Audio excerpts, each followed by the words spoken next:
வாங்க, மோந்தா புயல் பத்தி இப்போ நாம தெரிஞ்சுக்க வேண்டிய முக்கியமான விஷயங்களை வேகமா பாத்துரலாம். சரி, இப்போ எல்லாருக்குமே மனசுல ஒரே ஒரு பெரிய கேள்விதான் ஓடிட்டு இருக்கோம் இல்லையா? அது என்னன்னு பாப்போம். பதில் என்னன்னா, நேரடியா தாக்காது. ஆனா இது நல்ல நியூஸ்ன்னு நினைச்சிடாதீங்க. ஏன்னா உண்மையான ஆபத்து வேறொரு ரூபத்துல வரப்போகுது. ஓகே, இப்போ புயலோட கரண்ட் ஸ்டேட்டஸ் என்னன்னு கொஞ்சம் டீட்டெயிலா பார்க்கலாம் வாங்க. இப்போதைக்கு புயல் சென்னையில இருந்து சுமார் 490 கிலோமீட்டர் தூரத்துல இருக்கு. கேக்குறதுக்கு தூரமா தெரியலாம், ஆனா அதோட தாக்கம் இப்போவே நமக்கு நல்லா தெரிய ஆரம்பிச்சிருச்சு. இதுல நாம கவனிக்க வேண்டிய முக்கியமான விஷயம் என்னன்னா, இந்த புயல் இன்னும் வலுவடையோன்னு சொல்றாங்க. அடுத்த 24 மணி நேரத்துல காத்தோட வேகம் 1 மணி நேரத்துக்கு 110 இருந்து 130 கிலோமீட்டர் வரைக்கும் போக வாய்ப்பு இருக்கு. யோசிச்சு பாருங்க.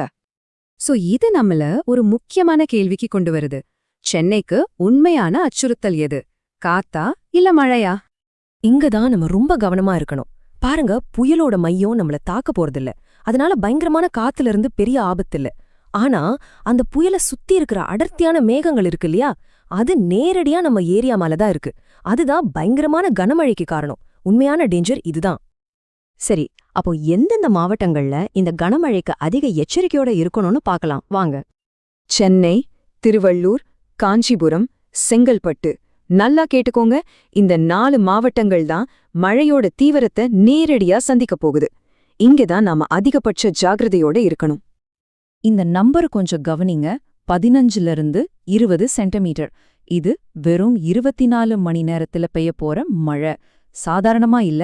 இந்த அளவு மழை ரொம்ப சுலபமா வெள்ளப்பறக்க உண்டாக்கிரும். சரி, இப்போ மத்த மாவட்டங்களோட நிலைமை என்ன? அங்கேயும் பாதிப்பு இருக்குமான்னு பாப்போம். இந்த மாவட்டங்கள்லயும் புயலோட மேகங்கள் போகும்போது விட்டு விட்டு கனமழை பெய்யும். அதனால இங்கேயும் எச்சரிக்கை கொடுத்திருக்காங்க. மத்தபடி இங்க லிஸ்ட்ல இருக்க பகுதிகளுக்கு வானம் மேகமூட்டமா இருக்கும், அப்பப்போ மிதமான மழை பெய்யும் கணிச்சிருக்காங்க. அப்போ புயல் தமிழ்நாட்டுல கரைய கடக்கலனா அப்புறம் எங்கதான் கரைய கடக்க போகுது ஒரு கேள்வி வரும் இல்லையா? இப்போ இருக்கிற கணிப்புப்படி புயல் தெற்கு ஆந்திராவில தான் கரைய கடக்க போகுது. இதனாலதான் பாருங்க, நமக்கு நேரடியா காத்து பாதிப்பு இல்லாம மழை பாதிப்பு மட்டும் இவ்ளோ அதிகமா இருக்கு.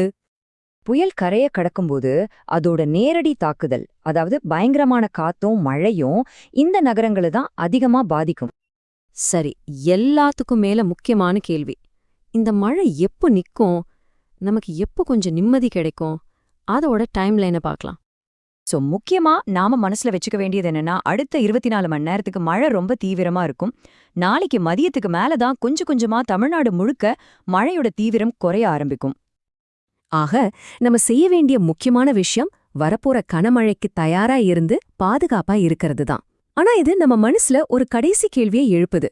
மழை வந்துருச்சு, ஆனா இந்த மழைய சமாளிக்க நம்ம ஊரு தயாரா இருக்கா?